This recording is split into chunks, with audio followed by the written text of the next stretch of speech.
Once again, a very good evening and welcome to the live transmission as we are live at the Autumn Black History Month organized by Councillor Sonny Lambert in London. My name is Olami Koiki and I'm reporting for Koiki Media. As you can see, what is happening tonight is all going to be what was it like in the 50s, in the 60s, in the 80s, and where are we today as the black community in United Kingdom. I say good evening and welcome, and let us sit back and let us enjoy this very beautiful evening with so many guests that have arrived. Also, I can see the mayor of Suddock that have also arrived. And right in front of you is the Councillor Sonny Lambert that have taken onto the mic. My name is Alami Koiki, reporting for Koiki Media. Good evening and once again, Monday evening.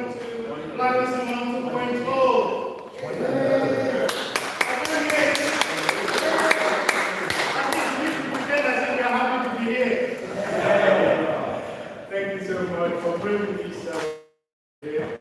I appreciate you. Some of you came from very how many of you were at the award event we had on the 28th of October? I don't remember.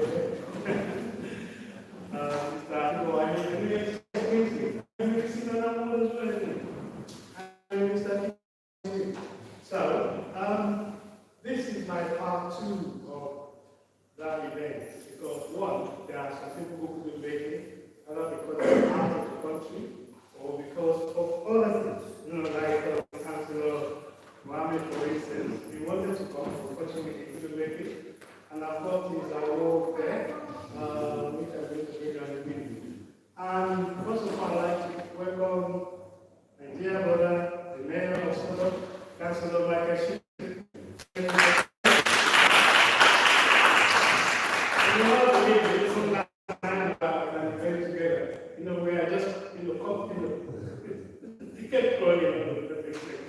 That's another mayor. They're always very, very busy. I'm very, you can say very passionate. He's always everywhere.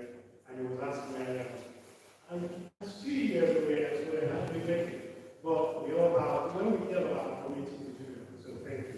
Of course, I also like to thank his ward colleague, Councillor Ibni Akoto.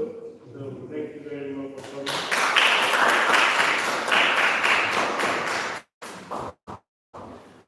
And also,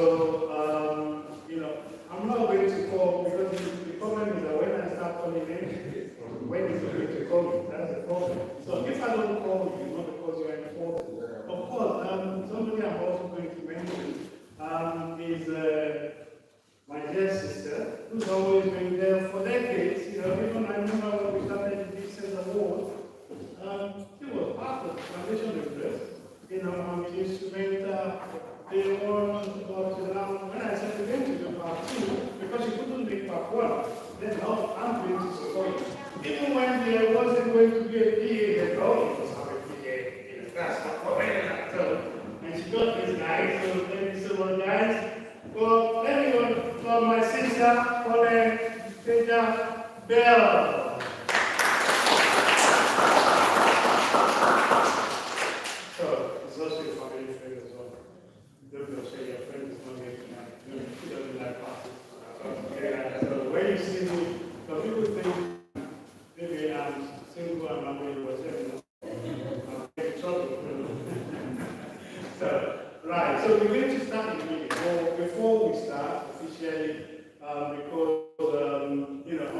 also before, let me introduce this is Sandra Ukola, who's one of the people that are going to do the panel very soon. You're welcome.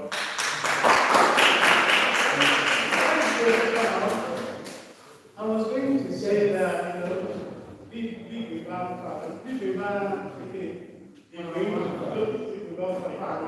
what it means that when you see a slave, it never goes without a shell. I know what I'm talking about. And of course,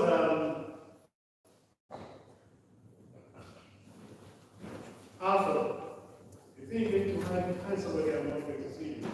This man here, in fact, everything you need to know about Windrush, because what we're going to discuss is Windrush 75, beyond Windrush 75, what have we done in terms of what in the past 75 years? And what is the experience of who went through? Funny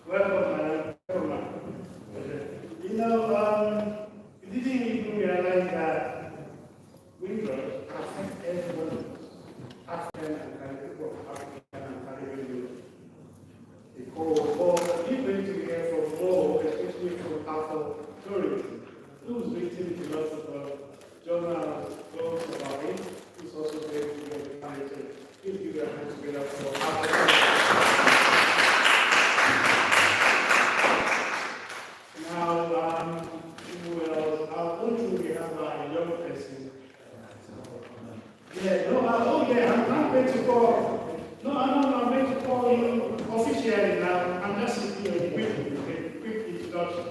Now, because Mohammed said before he would like to go, so what I'm going to do, Mohammed, you say you're going to be here till about Mohammed. Answer Mohammed. You say you're going to be here till about what time? 8? Okay, in that case, how about if I use about, okay, fine, okay, I'm going to go back to you. Yes, as somebody who's all very, and the party is going to go to the panel very soon as well, because I look forward to being to meet my head up. We've known each other now since the 90s, his former councillor Lambert, he's an activist, and his name is Kingsley Abrams. Right, everyone. Before we start, I'm going to add Mayor, because he's the first citizen of the borough, and he's taking his time off. I said that we were at the break last time, and we were having doing before. So, very busy for him to be here, we should very, very appreciate it. So, thank you. You just want to say a word and so forth. Thank you. Yes, sir. Thank you very much. I'm not sure that it's absolutely necessary to use the microphone, so I think we're kind of a closely kind of group here in order to kind of deliberate and discuss. It's a pleasure to meet you here today. I met many of you already in what I called the event circuits in itself, and that's because actually for many of you, you got your hearts in the right place, you're engaged in your community, and you're doing wonderful things in itself. Councillor Lambert, thank you for bringing us together here again today. Over the last few months, we've had the opportunity to talk about this important topic. How we be the leaders within our community, and how we build from the platform in which our previous generation, the previous generation have made for us, and how we continue to recognize their contribution, but then recognize their contribution that we use it as a challenge for ourselves in terms of what we can do to take on the next battle, in terms of the next challenge itself. And that's why today is important again as another opportunity for us to engage in that conversation. I certainly look forward to hearing from the eminent speakers who will be taking the stage in a few minutes and to hear about their thoughts, but also to challenge myself in terms of what I can do. So it's a pleasure to join you here today, and I wish you all a wonderful festive break and overviews and the opportunity to share the time with you all. Thank you very much. Thank you so much. Okay, Mohammed, again, right? I think what we're going to do, when we start the conversation we're going to have, then hopefully there's going to be an interlude. With that interlude, then we can present to our work team. I don't want to do it just yet. So, now let me call the panelists. Unfortunately, we couldn't get our young person who wanted to get, and he's going to do it, especially if he's not going to get it, and especially for safety reasons as well. So, yes, so, and start with the queen. Well, Senator Bell.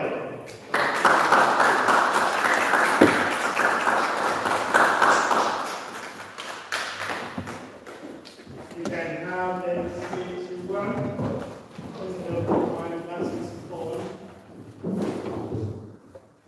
As long as you try to escape and sit at the end. No, I mean, I'm just trying to be very sweet.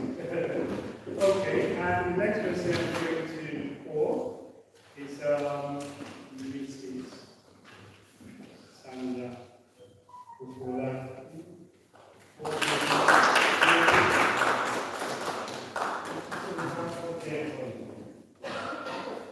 And then, of course, I'm also going to call their brother, Kingsley Abrams.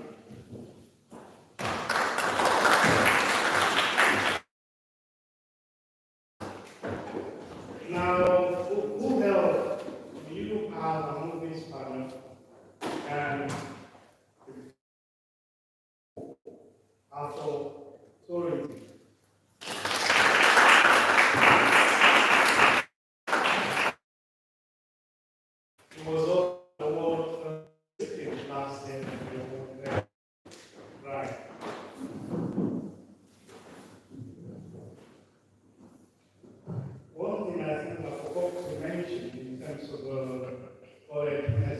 some of us who are probably old enough, we know.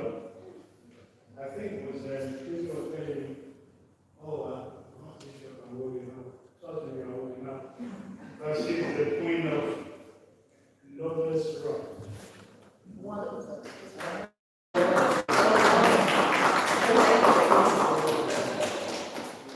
queens of Lover's Rock. So you get that now? Right. So what we're going to do, we want to be the picture of now. I want to look at from both those who came from the North Africa, those who came from the diaspora Africa with the Caribbean. Who was the guy? How was who was that program we were watching? I know that program we were watching. Little Birds. Thank you. And we were watching that, and I remember I heard people saying, when we came, as you know, you don't really have a pocket. Okay, yeah, that was great. And people survived. But we're fortunate. So, from stories, from mom, from dad, from big country, from middle, what was the plan? Awesome. Let's start. Okay, thank you very much. The thing about Windrush is that it's being overblown. It's being overblown in the sense that the late 48, he was doing Windrush. In fact, even before, I hope that you guys can still buy his book, and his book appealed in schools, is that even before he left Portland, he said something like, he was going on this trip with his friends, I'm kind of paraphrasing it, and like he's going on the second Mayflower. Now many of you know about the Mayflower, right? The ship that actually left this country in 1620, about 111 or so passengers who were going to America, but eventually they ended up in what we now know as Massachusetts. They were supposed to be going to Virginia, and somehow they didn't get to Virginia, but eventually they ended up in what they now call Plymouth Harbor. But that Plymouth was religious. That's the thing about it. And that's why he held on to this thing called Mayflower. Because the Mayflower can't be compared with Windrush and ship. They're different things altogether. With Mayflower, people were traveling, across the Atlantic, going to the west. In the case of Windrush, they were traveling from the Mississippi, going to east, going to England. All right? And Sam had this in mind, really throughout his life. Not new. But I think this so-called Windrush scandal blew the whole thing in a different direction. And it also made people who weren't really Windrush become Windrush. Because if you have come on the ship, really, the only symbolic Windrush, symbolic. That's all symbolic. But if you were on the ship itself, that's actual, like Sam King, he was on the ship. There are people that you might have known who passed away who were on the ship. They are direct generation.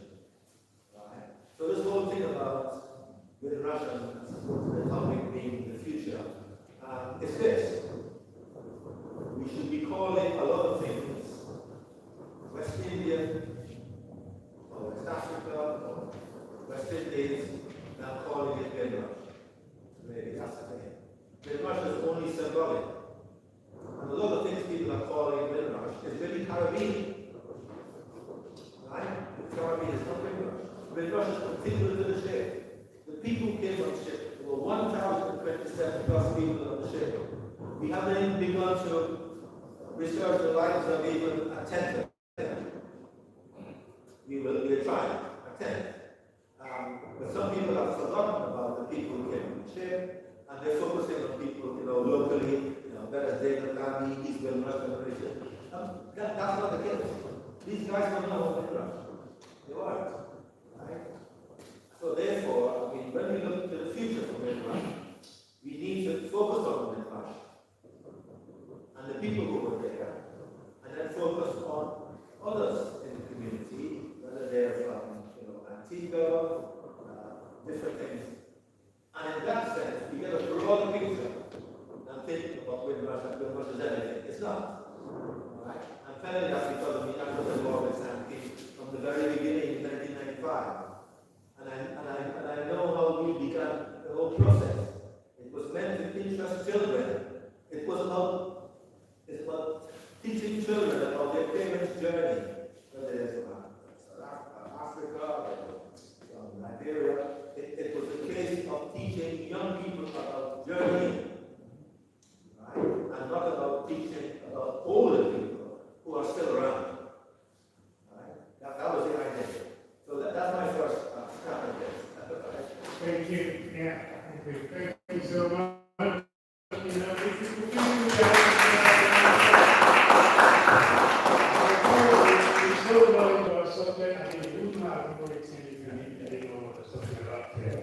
So thank you so much.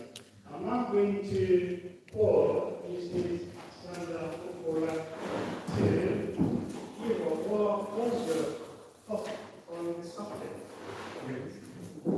Thank you. Good evening, everyone. So, coming from Nigeria in particular, there were different sets of people coming for different purposes. I like the fact that you were trying to differentiate between the actual Windrush, i.e. the people on the boat, on the ship, and the people that came by other means. They were all coming for, in my view, a singular thing, a better future.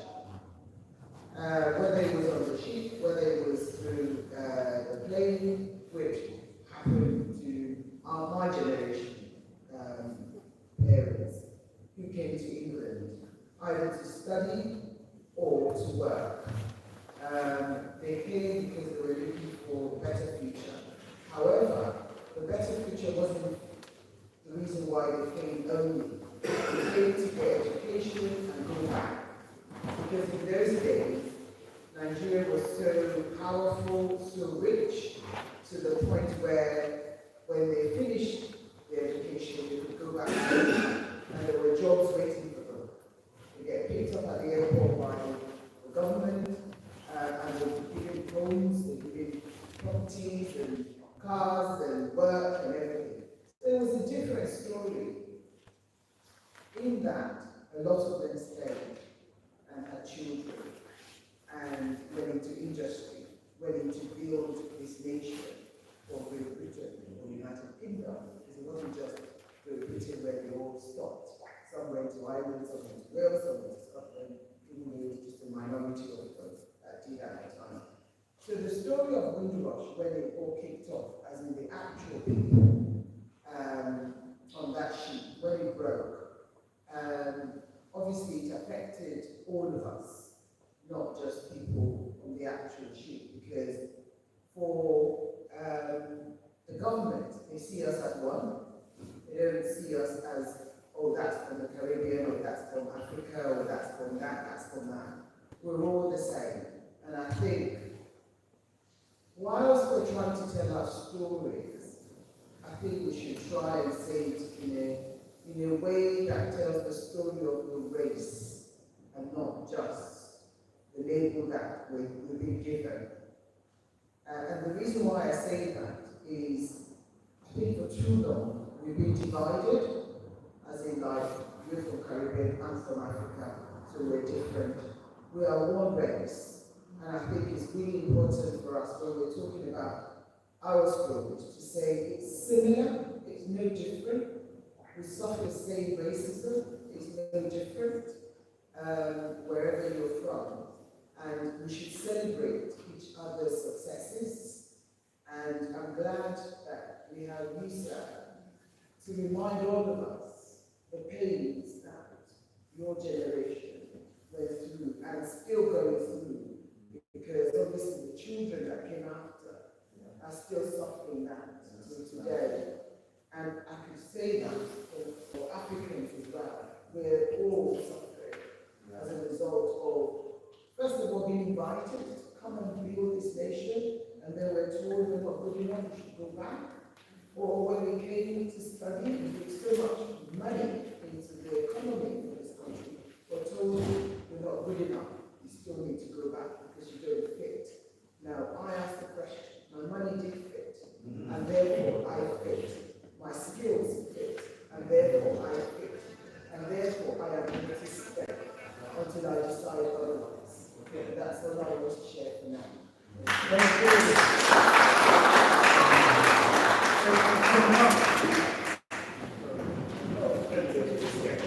Yeah, thank you so much, Mrs. Sandra Popola, OBE, JP. Well, I think you might have as last event that it's not just, what's it called? It's not Jerusalem Premium, it's Justice of the Peace. Yeah, that's right. Okay, let me then call one of the queens of Lotus Rock. I'll be reminded. Can you please share your views with us? Sorry, I've got a little bit of sore throat, but I am very much the product of parents coming from Jamaica to settle in this country in the 50s actually. And it was quite common that one parent would come first, be there for sometimes a year, a couple of years before the partner came over. That would often involve sometimes separating the children. So I know that my older sister came with my mum, and I had another older sister that stayed with my dad. And understanding the work that I do now, that I've done for quite a while, working with families, working with children in social services, the trauma that can leave is quite devastating for young people. And actually, as we grew up, that was not really taken account of. And I remember as a child as well, being in a school that was predominantly white children, and the teacher saying to me, what do you want to do? And at the time I wanted to be a lawyer. And she said to me, you'll be good working in a shop. And it just crushed me as a young person, that our aspirations are often just stunted with a single phrase that you hear at school or within your network where you're being educated, etc. I do agree with what you were saying about Windrush being banded around, and I thank you for educating me around the real meaning of Windrush and what it was there to represent. Because it clearly has got lost in translation there, that it just covers everyone. And I think, society is good at just clumping everyone together and not taking account of each of our needs, each of our journeys, which are similar but unique. I would say, as someone that grew up, in the 60s and in the 70s, what I saw our community doing was being very, very cohesive and collaborative. And what I mean by that is, I remember my parents bought their first home not by getting a deposit from a bank or anyone, because they weren't considered worthy to have bank accounts, so they would have the partner. That's how they got the deposit for their first house. And it was because people within our community, at the time that probably would have been predominantly Caribbean, but it would have been African as well, that would all come together and form these cooperatives. It was ingenious. It was ingenious because there was no other way that they could raise those sorts of monies. And it allowed them to get on the property market, it allowed them to, elevate themselves in terms of where they were living, etc. And I would say that that's what's missing right now. I know maybe I'm jumping ahead, but we have lost some of that village mentality and that camaraderie and that cohesiveness. We had to really support each other, because actually if we didn't do it together, nobody else would be.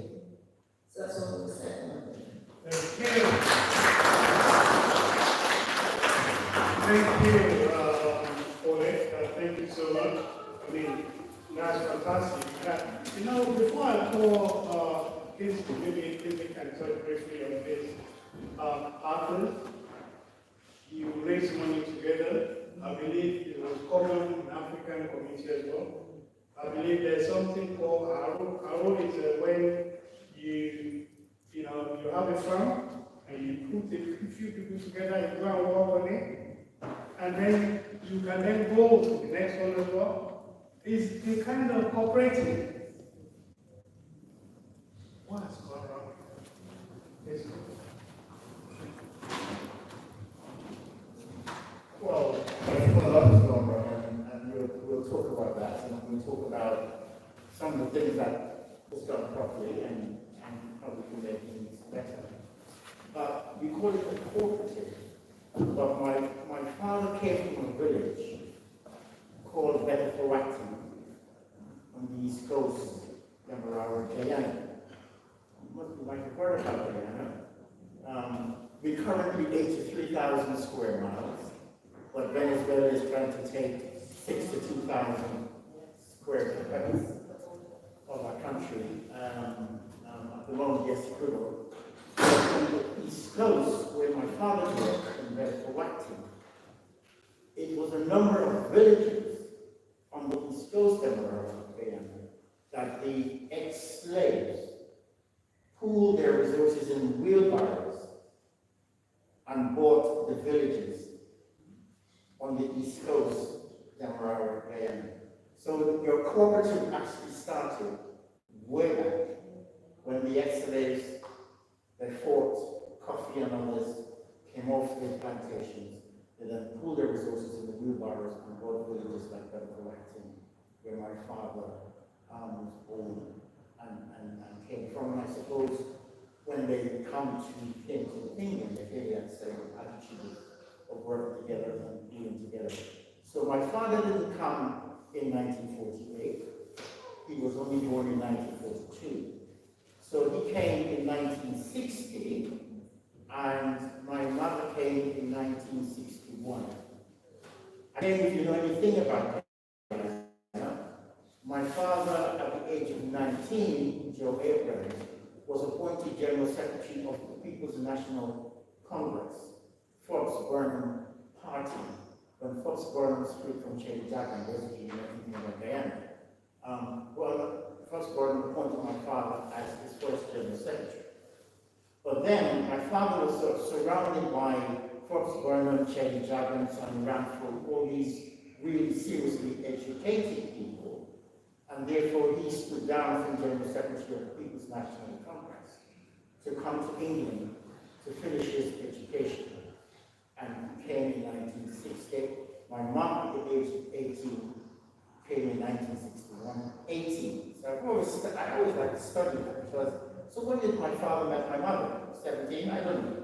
Anyway, she came at 18, and I was born the following year in Lewisham in 1962, where I joined them in a single room, because at the time, loads of them were living in one room. By the time I was born, I joined them in that room, but it became so difficult. My mom took me back to Guyana, where I grew up in a wonderful place called Kokwani, which is on the Berbice River, which is not far from the Essequibo River, which Venezuela is making claims to. And so my father arrived at Victoria Station with £3 in his pocket. I always like to tell my children these stories.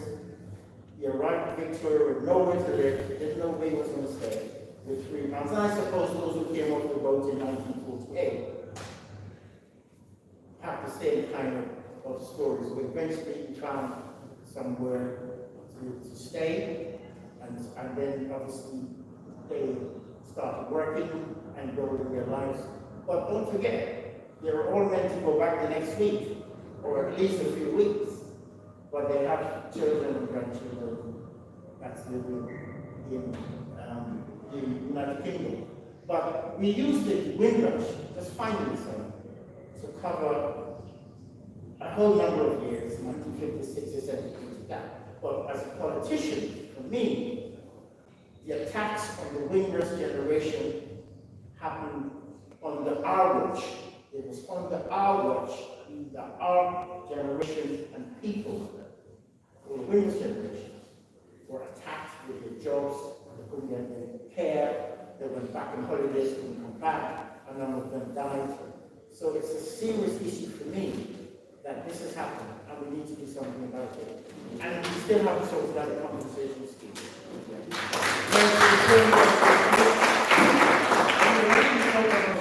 Come in and, I want to spend a year or two before, and I want to go back. Trust me, I'm one of those.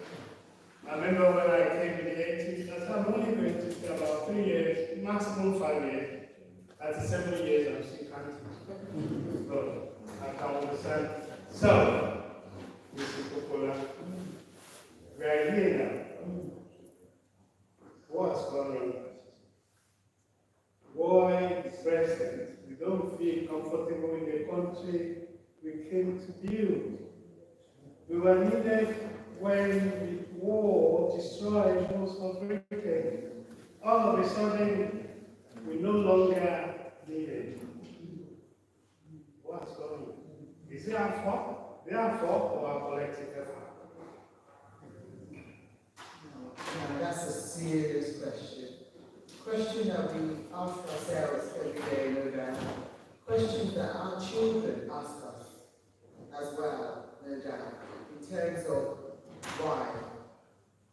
I think the reason, there are various layers to the reasons why, I think, in my view. As a collective fault, not just them and us. Sometimes I think we made them do it to us. And I'll explain that if I can. So we were called to help build, particularly the Windrush, the actual and subsequently the others that came on board at the same time, to come and help build this nation when the war, Second World War, happened and finished. They saw something in us, that we had skills, we had tenacity, we had strength, we had zeal, we had all sorts of. If you're looking for people to work in the organization, you would pick the best. And we were the best, and we are still the best. And we did all of that. But I think when the resource kind of dried out, it was kind of like, okay, we need to look after our own first, because we haven't got enough to go around. Now, that's not my problem. That's what I often say. Because when the good was good, it was good for everybody. When it's tight, it should be tight for everybody. We should all join hands to get us out of whatever we are. So we became scapegoats of people that have invited us to come. And then that narrative was then passed on to their children. And children on board even are going to hear about that. So that's on one hand, that resource became tighter because they spent all the money rebuilding and money was scarce. So therefore, they had to choose who to protect first. And also, I think partly our fault that we didn't build on the cooperative concept that you spoke about to form a union of black people So when things were being done to us, we didn't have the voices to help put our story out there. Because if you look at the British society, they're more about hearts and mind. They like to look at black people who are suffering and put their hands in their pocket to give them money so that they can feed and do whatever. They like to feel that they're saving us when they do that. Do you believe so, Mr. Corey? You believe therefore? They needed us. We were invited, we helped them. All of us we give this habit. Is that our fault? I think that, like anything, there are opportunities that perhaps were missed. And I think when you've had politics plays a part in this as well, hugely. And if your legislation is stacked against a particular race, and it's in the very fine print, so you as law-abiding citizens never really get to understand it until you're on the other side and studying it to that level and understanding actually this is loaded against you. You never stood a chance. Until we have, breakdowns of those sorts of things to give us more of a level playing field. I'm being real. I don't think we'll ever have a level playing field, but there can be things that can be done to at least address some of it. Sometimes I think the frustration, the anger, and everything else that goes with it, with someone being unheard and invisible, can spill over into all sorts of behaviours that are what people would see as unacceptable or whatever. But actually, I do understand why some people may behave in a certain way, because they've just never felt seen, heard, or appreciated. That said, we do as a community also have to take responsibility for our communities and look at what we can do from the inside and work on it.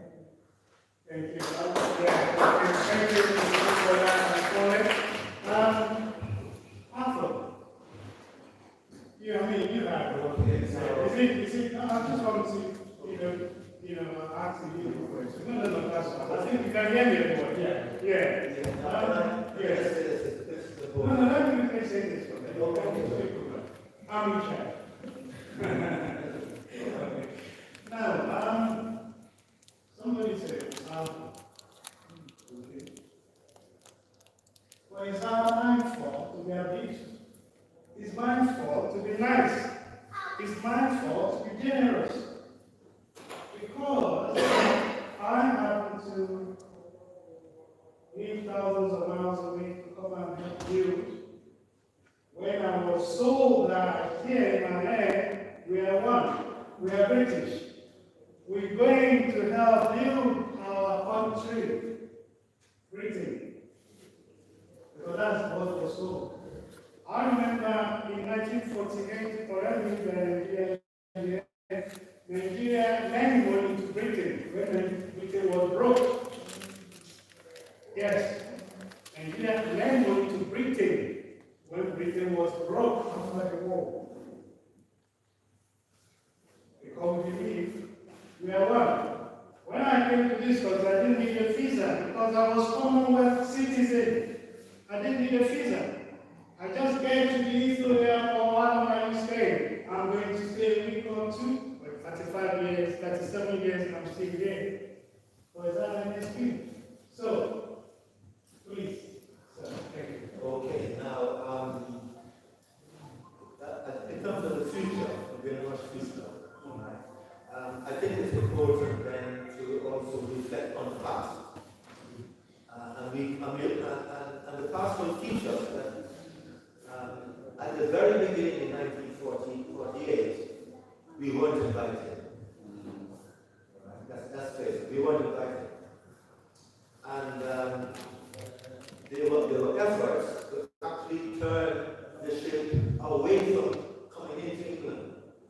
Right? We have that evidence. We have the evidence from records that they didn't really want us here after 1945. The people, the ex-servicemen and women in 1945, when war finished, they wanted them to go back to their countries, to West Africa and other places. They didn't want them here. But the reason then for requesting our help is that people began to leave this country. Alright? In thousands, in hundreds of thousands. They didn't have people in 1950. And they began to ask for help. That is when they began to ask for help.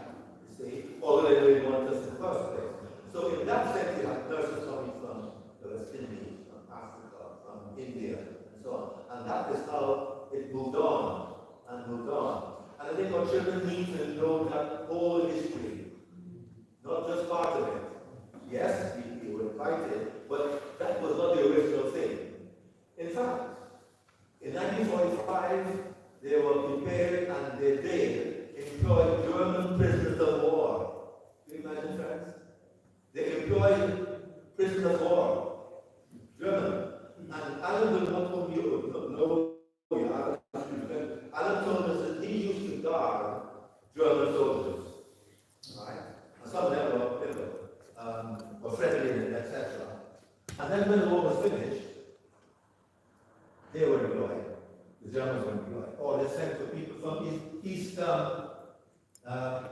Europe, you see. So it's a situation that has happened in the country with a lot of our people coming in now and realizing, oh yes, we were asked to come, transport and nurses and other fields. But what hasn't happened is this, is that the early generation suffered the same thing that this Windrush scandal happened. The early generation had the same thing. They had the same experience, and in fact they had it worse, but they didn't have the law on their hand. They never had the race relations law. They didn't have the race relations law. In 19 was killed. There was no race relations law. So the police didn't bother to arrest anybody.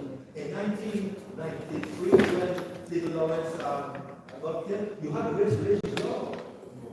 And she pressed it and pressed home. But those who came before, the Windrush people who came before, had nothing of the kind. And many of them were deported. Nobody knows about them.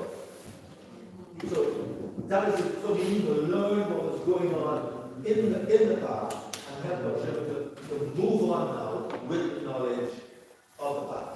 So the scandal, yes, the scandal was bad, but I must say this from what I know on research. Those who came before had it worse. But they have no law to help them. Thank you so much. So, where do we go from here? We talked about the past, we talked briefly about the present.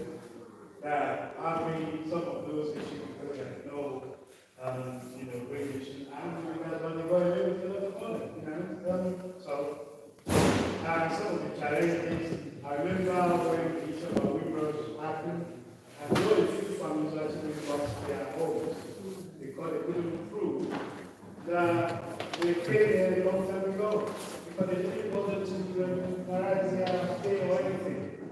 So, where do we go from here? What's the future? Sister Colette, that's it.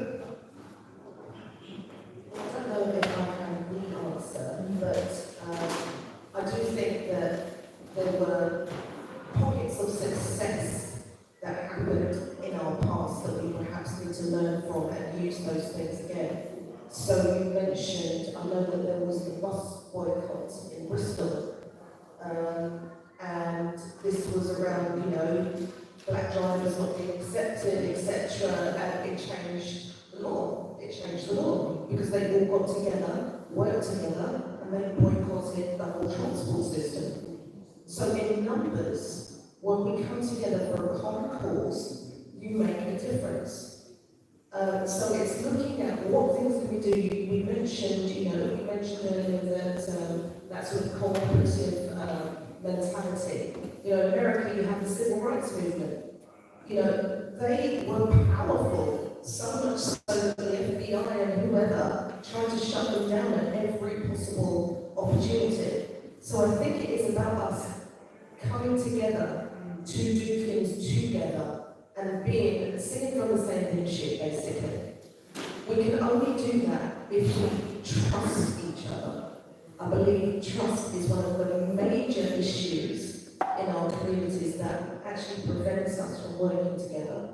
So I think if we can deal with those issues and actually come together and be consistent, so we don't just do it for one thing, it's about consistency and staying, the whole journey for whatever those issues are.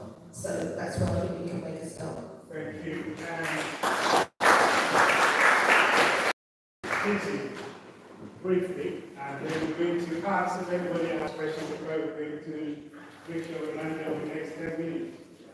Just briefly, I don't think we've done anything wrong. And I will never tell my children that we have done anything wrong. What's the constant has been? It's been a struggle against racism. So for my parents, there will be no dogs, no Irish, no blacks allowed. That sort of level of racism. For now, it's just a different form of racism. So it's about education. And our young boys and girls in our schools are still being excluded. Even now in places like Southern and Peckham, young black boys are still being excluded. And London, young black boys are still being excluded from schools. Our children are still struggling to find jobs due to racism. The health service and the racism that we face in health, and the racism that we face during COVID, when so many black bus drivers, etc., and black people died from COVID. We listened to the inquiry, and asking Boris Johnson and others, well, what were you doing? Did you see that black people were disproportionately affected by COVID? And they did nothing about it. And then when we come into politics, there's still a struggle to get black councillors elected. There's still a struggle to get black leaders of councils elected. There's still a struggle to get black men elected to Parliament. And I want to go back briefly something about Parliament, because one of the things I did when I came back, my parents brought me back to the UK, is that I joined a group called Black Section with the Labour Party. And when I joined in 1984 as their youth organizer, there were no black people in the British Parliament. And no one was doing anything about it. And that's what we need to look at. We decided that we had to get organized, and crucially, we got united. So when Hackney became vacant for parliamentary seat, we didn't all scramble to become the parliamentary candidate for Hackney. We sat down and said, Diane Abbott is the best place to win this one, so we get behind Diane Abbott. And I think that sort of unity of purpose is missing at the moment, and we still have to look at building a movement against the racism that we're still struggling against, that my parents struggled against when they came in the 60s. So, I think you have announced, last but not least. So, where do we go from here? We have, earlier somebody said, I think it was yourself and Ole that said, we should take part of it. Okay, maybe we should be more demanding, especially when we look at how the Ukrainians, treated, everybody go home. Even those who have never contributed, but they were in need. They were in need. Now, for those who contributed, because this war worries me, those who contributed to this country, because for whatever reason, they failed to regularize their, migration because of the civil war, and they lost out. And now many families have lost their jobs and lost their homes as a result. we hear from Kingsley, who are now very committed to this for decades. We work together.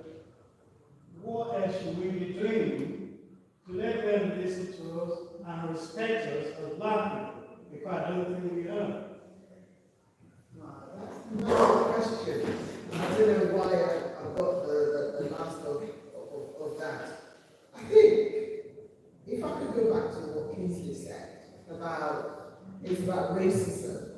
We all face it on a day-to-day basis.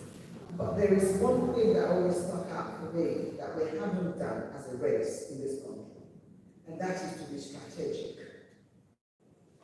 When you look at the Jews, the Muslims, they are very, very strategic in the way and manner in which they do things. They're very political. In the past, we have shied away from areas where we should be prominent, where something happens, we jump on it. We have let it slide, and we've kind of like say, well, maybe that's how it's going to be. You don't want to be called names or this, that, or the other. But actually, we need to speak up. We need advocacy, a very strong advocacy. We need to be, when things happen to black people, we need to be writing to ministers. We need to be letting them know it's not acceptable. If I tell you the amount of letters that we've got so far because of this Middle East thing going on in Parliament is unreal. From ordinary people, Jogo. But when something happens to us, a race, you know what, we talk about it amongst ourselves, and that's it. We can't do nothing. We've got to talk to the people in power.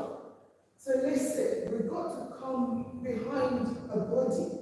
And I like the fact that we were talking about something like that. A body where the body represents all of us. It's the voice of black people. All together. Not, okay, the Caribbean year, this year, that, we start cutting us up into bits. And then we start, it's divide and rule. It's divide and rule. What we need is strategy. An organization, a body that speaks for black people. And I think that's what we need, and everyone gets behind that. Thank you. Because we see it in other races. Thank you. I think I'm going to give each person just half a minute to really see, about the past, the present, and the future. Just say something what you want us to take away from here. The important part for me is that Half a minute.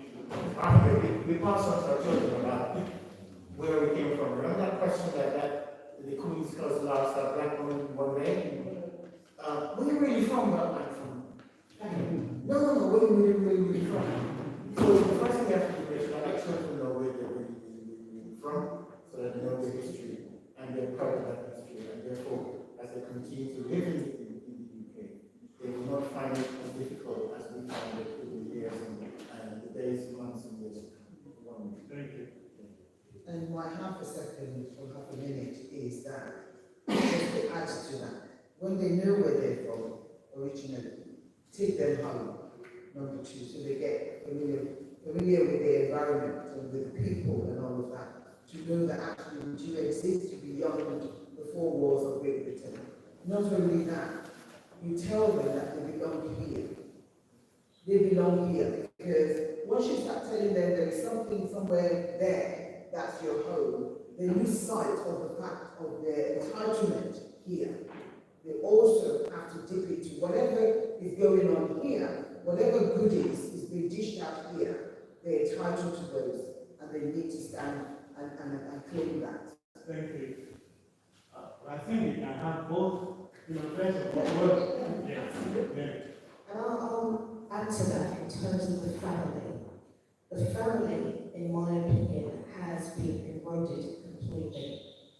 When I grew up, there would be several generations of family members, and that village feel would just be your family, and that the wider community would be your family.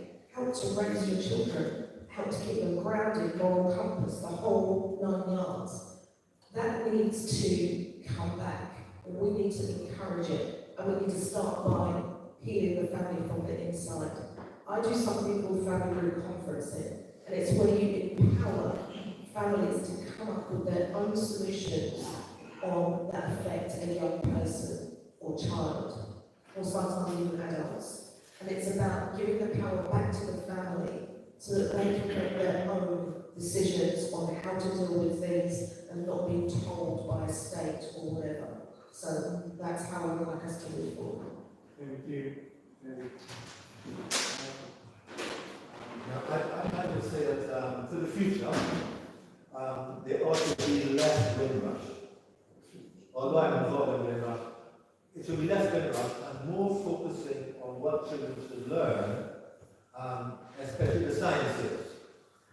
Now, when you look at the number of jobs and roles that our people play in society, they're often white-collar jobs, right?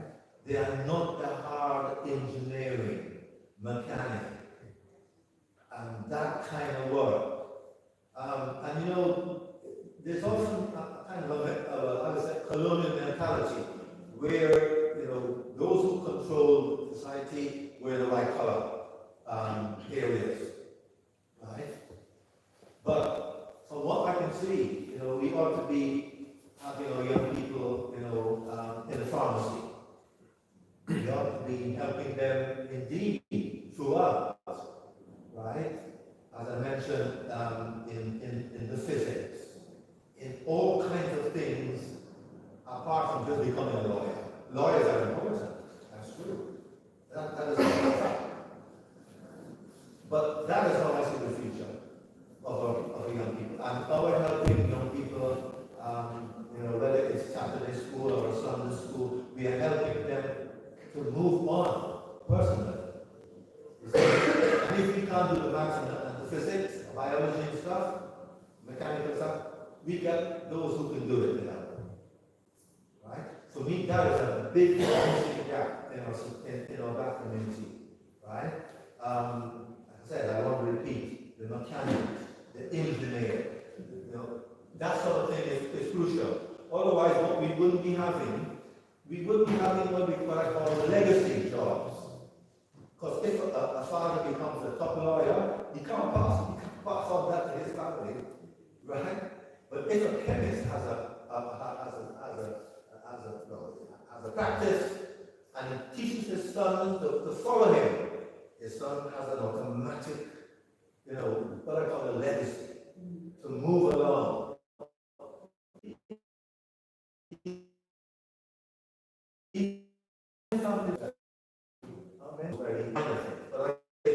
Let's work on it. All right. You're very fantastic. Thank you so much. I think what we can learn from is that we shouldn't be too comfortable. We continue to work at and also working together. Community is extremely important. We can live in everybody else from outside African countries. In Yoruba, Allah Aluma teacher, which means it's not your own need. If you don't make an effort, people somebody else who wants to help, you think you are comfortable. And that is why, you know, people fighting. I'm not saying physical violence fight, since the person has to spell it out. It doesn't like somebody going to punch somebody. I'm not suggesting that. What I'm saying is, you're very thoughtful, very intellectually driven way about policies and so on. And I think it's probably appropriate to use this from Obama. As you know, the first black president in America has raised that yes, you have a proud family in America so not long ago. And he said, change requires more than righteous anger. It requires a program, and it requires organizing. I think that's probably most of the discussion we had. So, we need to organize. Yes, we need to organize. We want change that we do. But change is not going to come by itself. We have to make it happen. And requires plan. passion. And perhaps we should put some time frames in it as well. Okay, one way you're not going to achieve it overnight, or you will put some plans in place, working together. Some of the barriers we're talking about, because we don't want, if I get it, we're not asking for, we just want to be treated. We don't want to so that we can thrive and prosper like others, so that young people here can have a future. So, thank you so much. Arthur, you've mentored a lot of work together for many years. For that, thank you so much, Steve. And Joseph Kukola, OBD, JP, go to that, I will get in trouble. I will there go. It's Abrams, that worked together for years. So, and may I turn to, I know I've been able to sleep out. May I talk to my husband? We have another sister councillor here, Councillor Emmy. Thank you for joining us. We also have so many people. I said I start naming individual. Professor Ojo, who came towards the end. I'm not going to see him at the back, So, I just want to say a big thank you. Some of them don't live in London. And of course, some come with their partner, very quiet, when decide which is behind.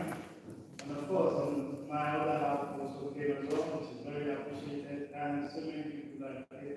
Thank you so much. I think what I'm going to do, just please give your hands together.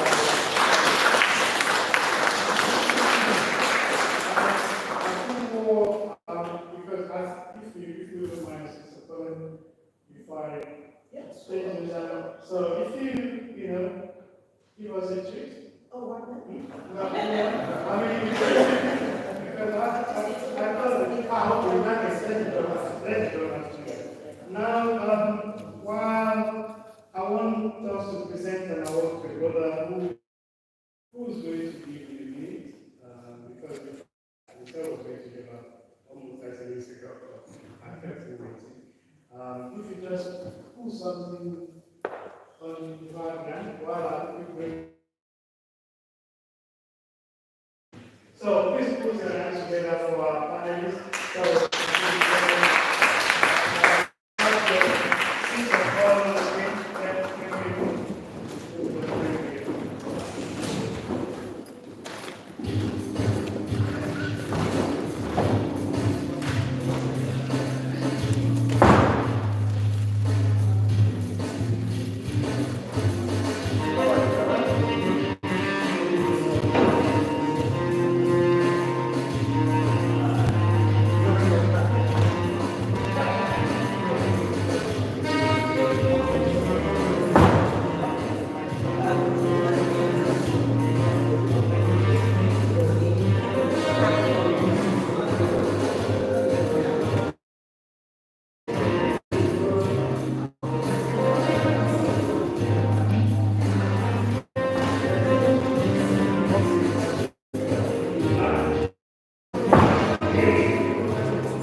What we've done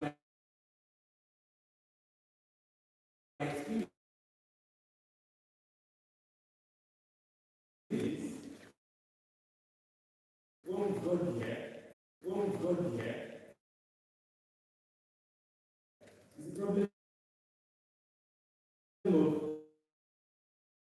of getting they went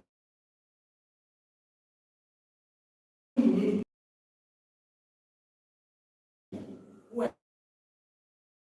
they put on top there. I happened to go somewhere not long ago, and I was shocked. The honorable MP wasn't.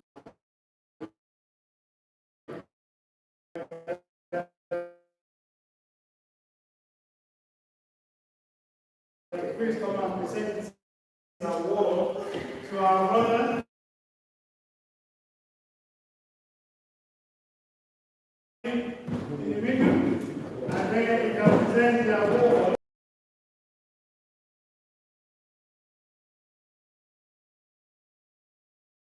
So, one person here, and the other person there, and then I picked that person who was not able to attend the award on the 28th of October. And I promise.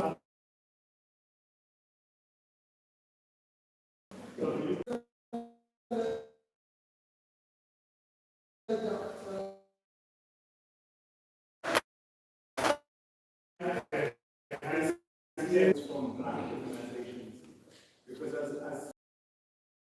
often where we do good work, do hard work, almost as if it is our responsibility because of the amount of trauma and about the amount of inequality that we have to come through. So often getting recognized by your own community is a lot more impactful than you recognized by other communities who don't really understand the effort needed. And in particular, I wanted to say thank you to our brother Kingsley at the back there, who was ever present in the process of us building our soup kitchen and gave us some good guidance. He doesn't get a lot of recognition, enough recognition.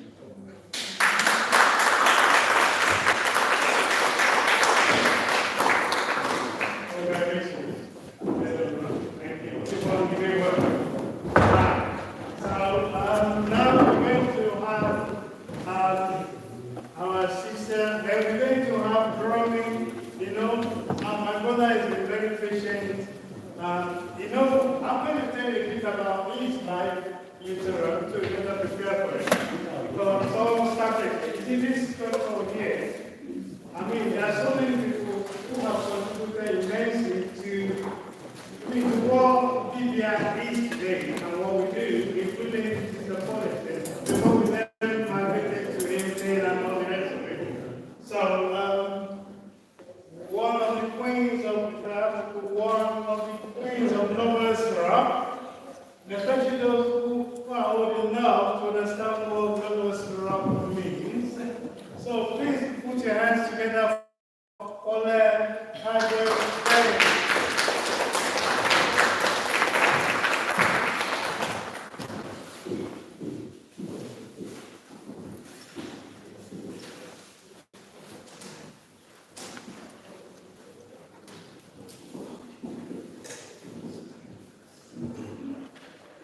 So, yeah, some of you might not know what Lovers Rock is, but let's see, it's not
technology here.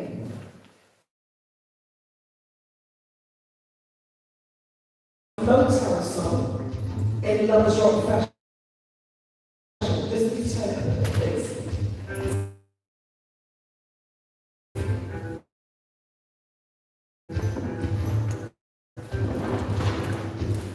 Each day that you run when we go, I'll watch you as he passes by. Oh, God, you know. Right away with me, yeah. And it's just my imagination running away with me.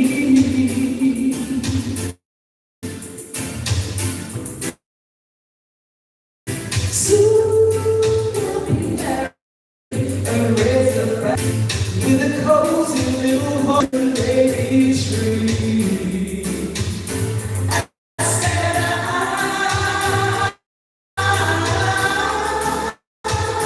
can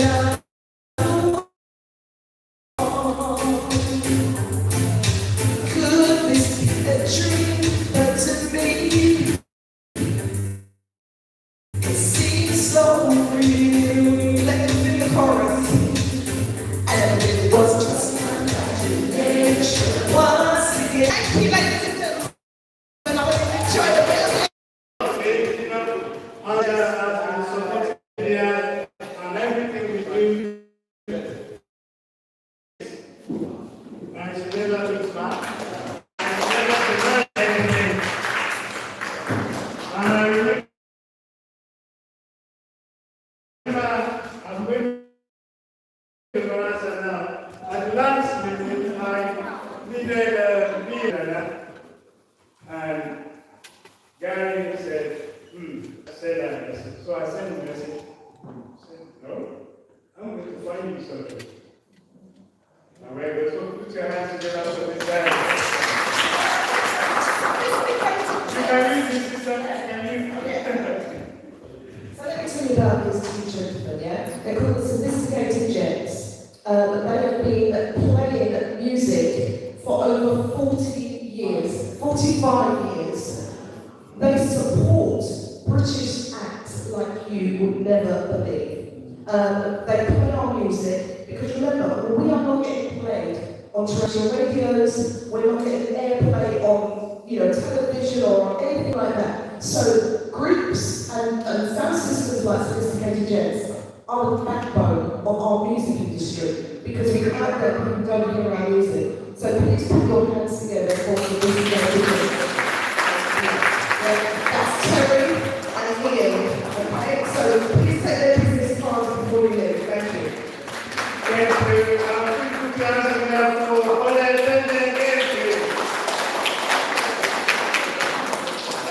Thank you so much, everyone.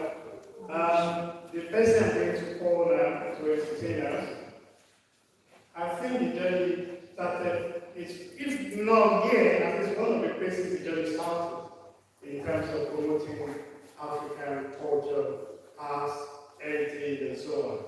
In fact, if you've been to our house before, you see on our wall, my wife so fell in love with some of those paintings. It's not just a drama, it's also a painter.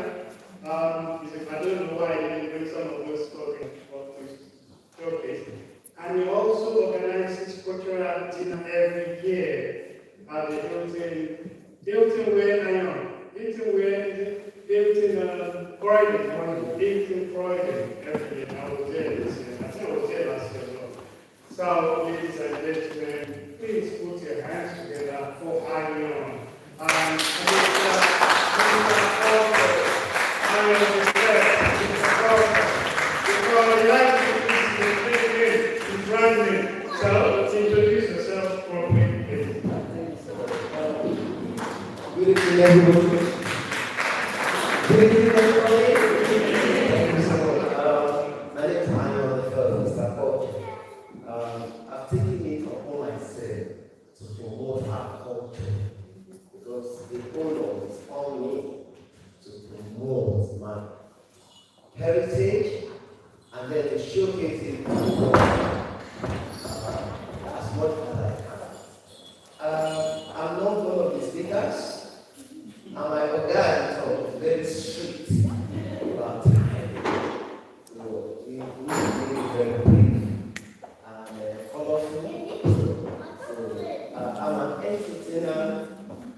joyful noisemaker that loves to promote community cohesion and inclusion through my music. So on that note, we are all going to play together. So I'm going to challenge our wonderful auntie, Mrs. Pokola, to be part of one as well. We are all going to play together, please. I perform for so many diverse community. Recently, I was performing for one of our moms. She's from Caribbean Island. She was 90, and we performed for her. So I performed for my Caribbean brothers and sisters, my Nigerian brothers and sisters, everybody. So we are going to play together. All right, let's take it now. Can I invite you guys to come and sing as well? So before we go, give my sons a big hand.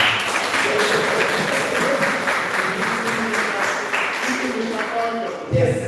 So these are the past all for my great grandfather, to my grandfather, to my father, and I'm trying to pass it on. Thank you.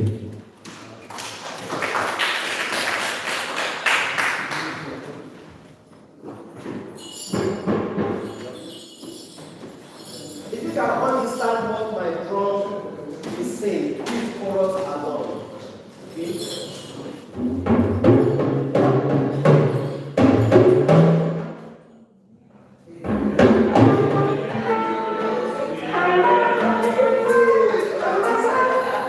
Thank you so much.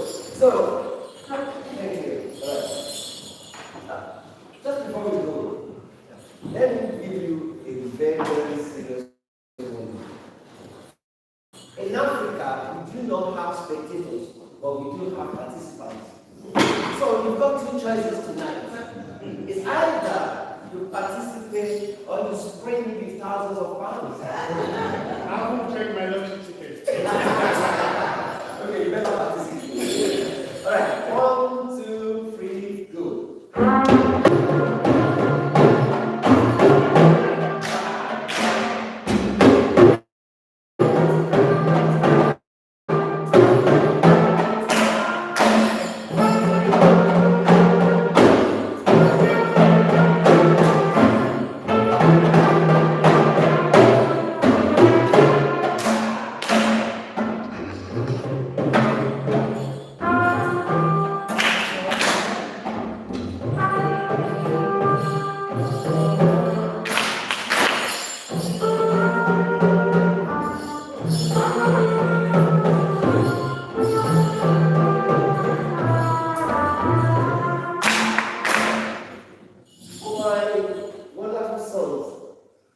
I respect our children, our youth, because they are our future.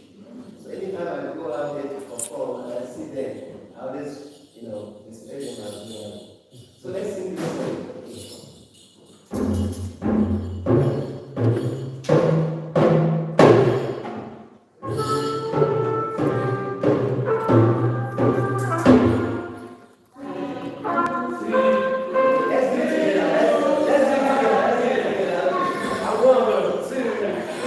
Go.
community cohesion and inclusion. Because it's not all about me. You know, play my drum, councillor.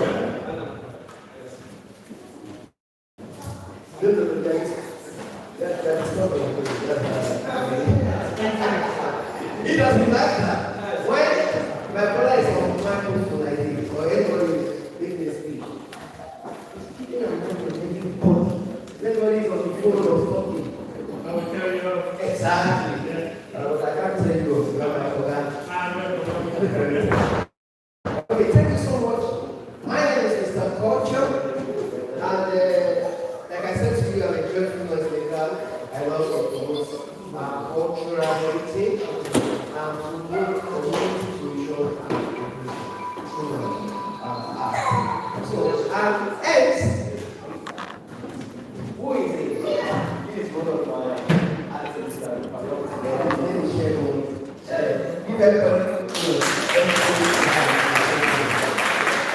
okay, now, my brother mentioned something earlier that I have a cultural night, whereby we bring everybody together as a people, because we do not have,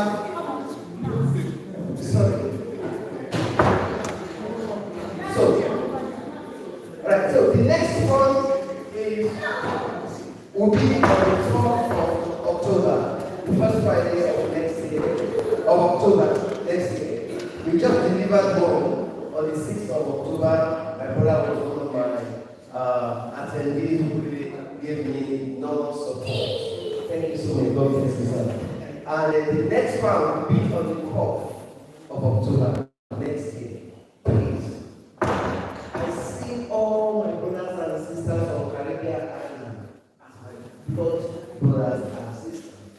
And anytime I'm doing if you have one this way or you have one this way, I always bring a seed out here. Yeah? So that's it. Bring everything together and then we put it together so that we can put it together. Thank you so much. God bless you. Thank you.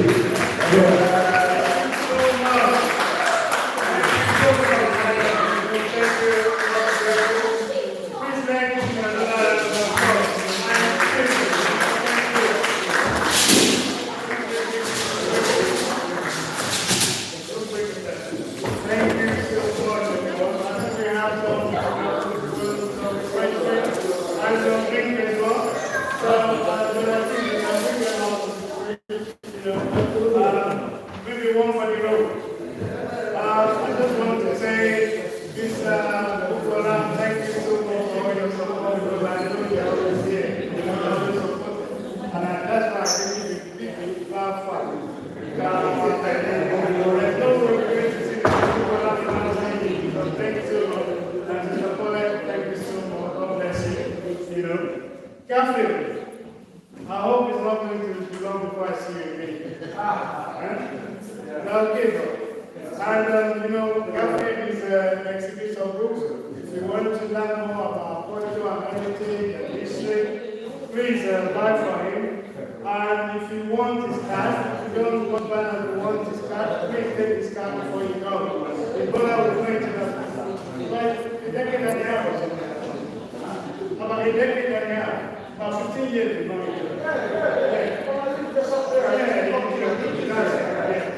So let me recognize one of the local councillors who came in late. So she was drumming as well. And our sister, Councillor Sabina Emmanuel from the LNC. She's one of the two local councillors. And it's also a local estate as well, one of our colleagues. Of course, we have Councillor Lenny at the back. Natasha Shields. And former mayor of Seller, she was late, of course, she was one of the you probably noticed that there was an empty chair. But she thought she was going to finish at one of the events she was chairing, because she told, unfortunately, it was unplanned, that's why she came late, and she's still here. So, Peter,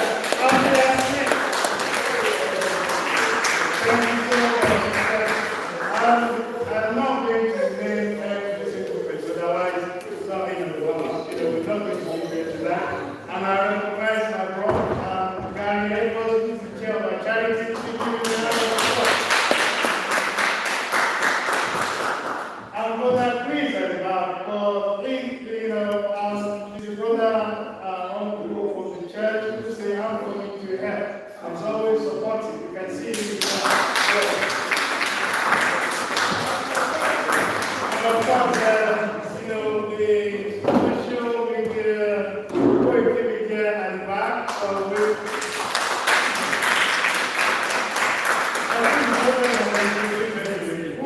the social media, at the back, so thank you so much, because at the last minute, we needed not even 24 hours, we're talking about 2 hours.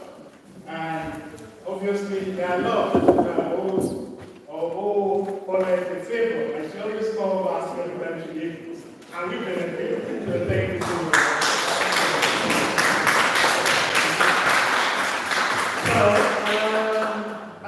Of course, this is as well.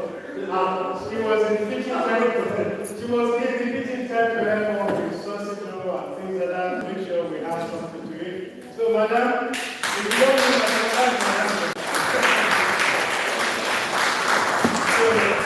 on this note, of course, I don't want to say big thank you to everyone. I didn't mention.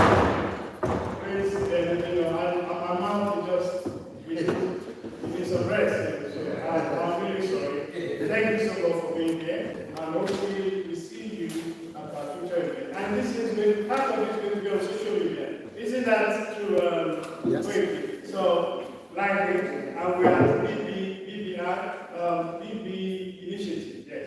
So on social media, or you just connect with me at Sonny Lambert, just connect with me. And when you connect with me, I can share through our various networks. Once again, and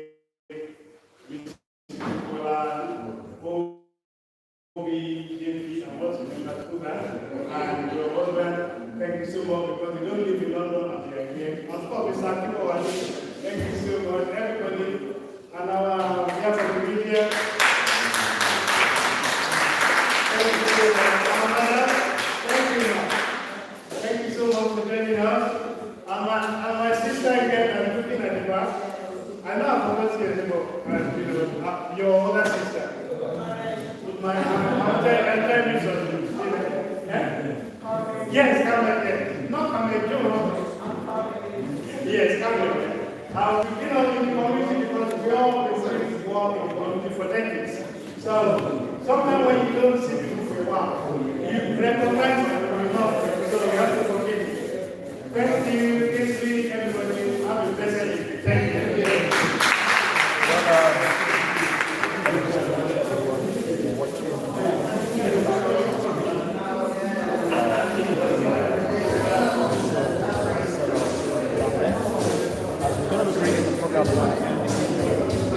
Once again,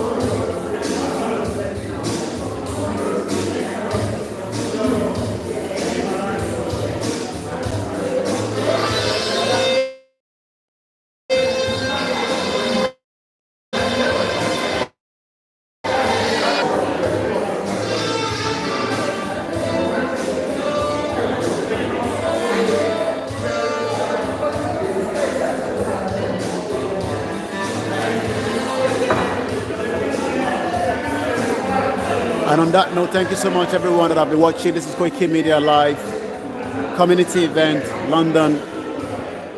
Sonny Lambert, one of the local government councillor at the London Borough of Southwark.